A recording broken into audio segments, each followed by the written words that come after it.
had training wheels on it. And my father explained how he taught me how to ride a bike. He said I used to push you along with the training wheels, and then I took one wheel off, and then the next thing I know, I took another wheel off eventually, and you were riding the bike by yourself, and you didn't even know you were riding by yourself. And so, basically, investing with training wheels to me might mean that you got a child that's investing for themselves, but you're also investing on their behalf. You're doing things like the $5 a day plan. Remember, in the Black Business School, we don't complain about racism all day. We make plan. We make a plan. We make a battle plan. You got to have a plan. You got to have a plan. You got to have a plan. You got to have a plan. If you do not have a plan for success, then your plan is basically to fail. If you don't have a plan for power, then your plan is to be powerless. So I don't plan to fail. We have a plan. So the $5 a day plan, which is for free, you can go to blackwealthmasterplan.com, blackwealthmasterplan.com, or you can also text the word stock to 87948. I'll send it to you for free. I want everybody to take a look at it. Basically, you're doing the $5 a day plan for your child from the time they're born. By the time they're 20 years old, they got $100,000 liquid. So what that does is that means that they're ready to play the game of grown folks economics. They are economically mature. They've already jumped past the whole like I'm just barely surviving, I'm just struggling, I'm just hanging in. You ever hear people talk like how you doing, man? Oh man, I'm surviving, man. I'm the I'm not making fun of it because I've done it before. I did it when I was young, like just make it. It's rough out here for a black man. Yeah, it is, but part of the reason it's rough for you is because nobody had a plan for you. If somebody had made a plan for you, it wouldn't be hard. It wouldn't be like that for you. That's just the reality. That's the truth. So the question is, do we want our children 20 years from now, our grandchildren, our nieces, nephews in 20 years to be doing struggle talk? Like, well, I would invest, but I mean, I ain't got no extra money. Who got money to invest nowadays? Ain't nobody. I don't want them doing struggle talk. I want them to have power talk. What's wrong with black people having power talk? What's wrong with black people being happy?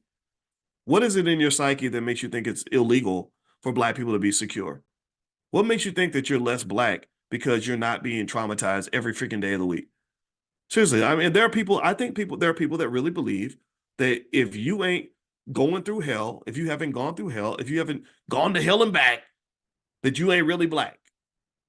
Ain't nothing about going to hell and back that makes you blacker than somebody else. Black is not pain. Black should not be trauma. Black should not be struggle. Black should not be agony. Blackness should be beautiful. It should be fun. It should be fulfilling. It should be uplifting. It should be happy. It should be like, the backyard barbecue with playing some Al Green. Everybody's dancing because everybody's bills are paid and they just started a family business that's going to make them another $1 million this year. Right? That's what blackness should look like.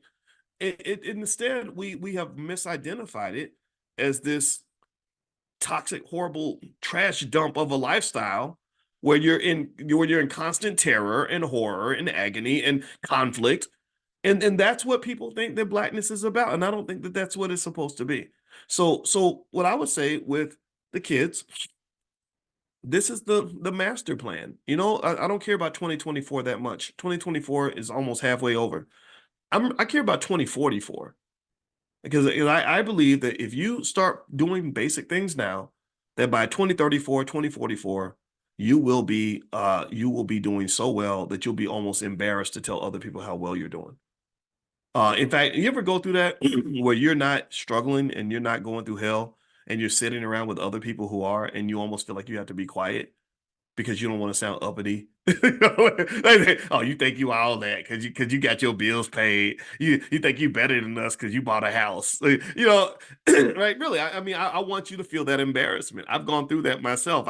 I'll tell you a true story. True story. So when I was in high school, I don't know if y'all know, I'm a huge. I told y'all about my poker experience.